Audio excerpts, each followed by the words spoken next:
Magandang araw sa lahat ng Maginoong magmamanok. Ngayon naman po ay tunghayan natin ang mga katanungan sa social media na padami ng padami. So, umpisa natin kaagad kay Roldan Dakanay. Tanong ni Roldan, Doc, good day po. Ano po pwede gawin sa inahin para naman mapahinto ang pagitlog ng inahin? Para di po malaspag agad. Konti lang po kasi ang pinuproduce ko. Okay, Roldan, ganito. Pag nakakondisyon ang iyong inahin, tuloy-tuloy talaga ang pangingitlog. Doon sa kanyang ovaryo, may tinatawag na follicular hierarchy. Ibig sabihin, may malaki, susunod, hanggang sa maliliit. Karaniwan, 5 hanggang 6 yung magkakasunod na iitlog niyan. Sa pang-6 o pang-7 araw, yan ay magpapahinga kasi yung kasunod ay hindi kasi nilaki ng mga nauna na. So, yun ang kanyang pahinga. Pagkaraan ng isang araw, yan ay iitlog ulit. Mga 5-6 bago titigil, 5-6 bago titigil.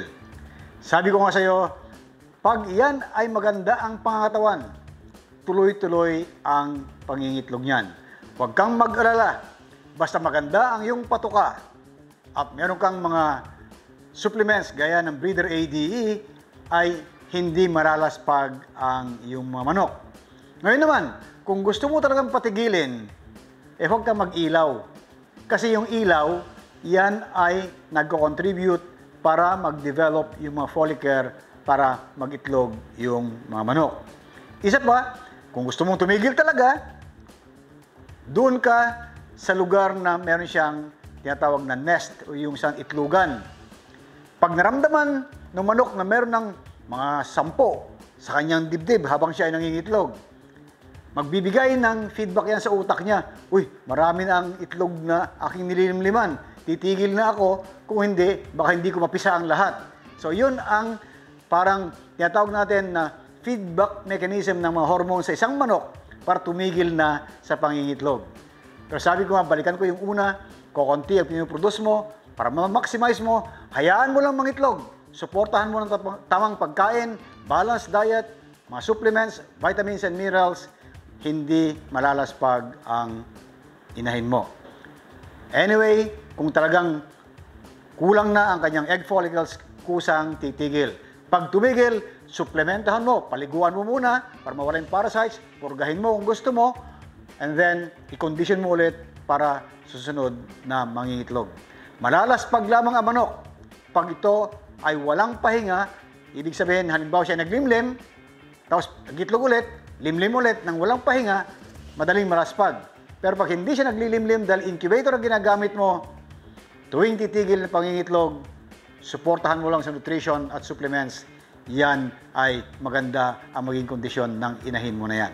Sana Roldan ay nabigyan linaw ang iyong katanungan.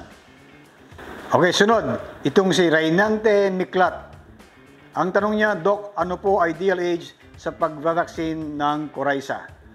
Binanggit ko noong nakaraan na pag vaccine virus ang ginagamit natin, lalo na pag live, ito ay mabilis ang response ng manok. In 2 to 4 weeks, may response sa live virus vaccine. Sa Coryza, karaniwan ito ay killed vaccine. At ang immuno-response ng manok, yung height ng kanyang pag-response sa bakuna ay between 6 to 10 weeks of age. So kung ibigay mo ng napakaaga yung Coryza na hindi pa mataas yung abilidad ng manok ng mag-response sa bakuna, baka mababa ang response. Pag ito naman ay binigay mo lampas na ng 10 weeks, kung saan mahina na ang response sa bakuna o yung pag-respond ng katawan sa bakuna, baka mababa rin ang response. So with that as a background, Rainante, ang pinakamainam na pagbibigay ng bakuna sa Coryza ay between 6 and 10 weeks of age. Bakit? Karaniwan, ang Coryza ay binibigyan ng booster shot para maganda ang epekto. So kung nagbigay ka at 6 weeks, yung killed vaccine ng Coryza o killed Bacterin, yan ay magde-develop ng immune response in about 4 to 6 weeks. So ibig sabihin, tataas ang production ng antibodies pagdating ng 10 to 12 weeks. Tamang-tama, yung 10 weeks na ito ang height of immunocompetence. Ito yung height ng pag-respond ng manok sa bakuna. Akmang-akma yung ibinigay mong bacterin. Bakit mahalaga ito? Dahil nga po, pag ang ginagamit mo ay vaccine virus, mataas hanggang 90% or even higher ang pag-produce ng antibodies. Pag bacterin ang ginagamit, gaya ng Coryza, galing sa bacteria yung bakuna, kung minsan umaabot lamang ng 70 to 80% ang pag-respond sa bakuna. Mas mababa ang response sa bacterin. Pero pag itinaining mo kung saan mataas ang immunocompetence sa manok, tataas ang production ng antibodies dahil akmang-akma doon sa edad ng manok. So yan ang dahilan. Ngayon, nagbigay ka ng 6 weeks para mas maganda pa ang response sa bakuna ng Coryza. I-booster mo ng 10 weeks of age. Hindi na aabot ng 4 hanggang 6 na linggo yung pag-respond dahil ito ay booster shot. May tinatawag na anamnestic response, amnesia. Pero hindi ito nakalimutan. Ito ay paalala na nabakunahan siya noong 6 weeks. Ngayon, binakunahan mo ng 10 weeks, mabilis mag-respond dahil naalala niya na may bakuna na siya noong 6 weeks. Kaya mabilis tumaas ang antibodies para sa protection ng Coryza. Yan, Raynante, siguro naman ay maliwanag na yung edad kung saan mo ibibigay ang Coryza vaccine dahil binigay natin ang tamang paliwanag, tamang physiology ng pag-respond sa bakuna. Ito naman kay Edgar Espina 2272. Doc Hill, may katanungan lang ako sa vaccine. Bumibili ako ng Lasota at Fowlpox. Gawa ng nasa city pa ako bibili. Nilalagyan ng ice pack ng seller. Ngayon dahil bukas ko pa gagamitin ang gamot dahil wala ng oras. Saan ko banda ilalagay sa ref ang vaccine? Sa ibaba, gitna o malapit sa freezer? Sana mapansin nyo ang katanungan ko. Okay, Edgar, ang ganda yung tanong mo kasi pag pinag-uusapan natin ang vaccine efficacy or efficacy of vaccination, karaniwan may mga factors na involved yan. Number 1, vaccine quality. Number 2, method of administration. Number 3, vaccine handling.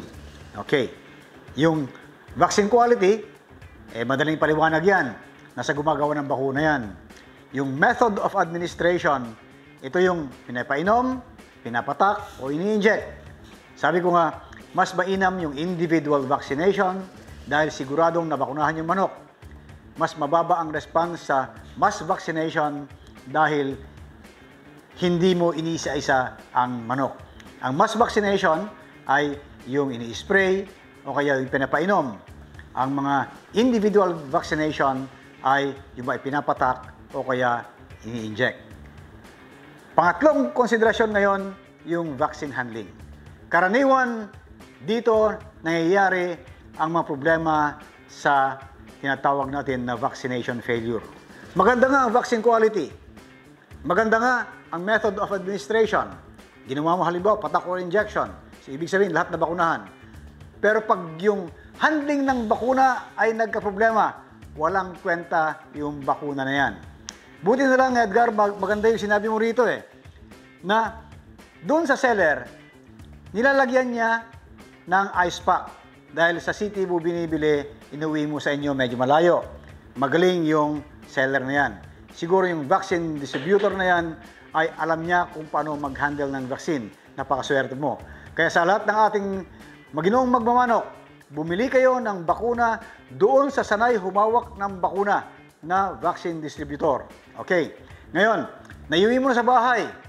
Bukas mo gagamitin. Ang tanong mo, saan ilalagay? Sa baba, sa gitna, or malapit sa freezer?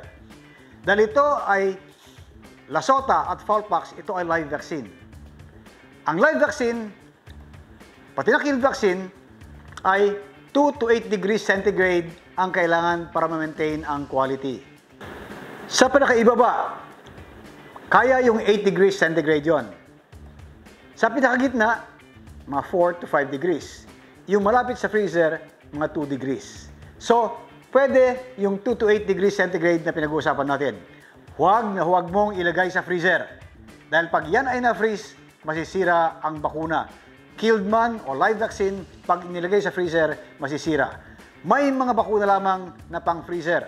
Pero karaniwan, gaya ng Lasota at ng Fowlpox, huwag sa freezer, doon lamang sa loob ng ref. Sa pinakaibaba, pwede na para safe ka. Mga kaibigan, marami pang makakibat na issue na katanungan na sa social media natin. At yan ay tatalakayin natin sa mga susunod na episode ng ating programa.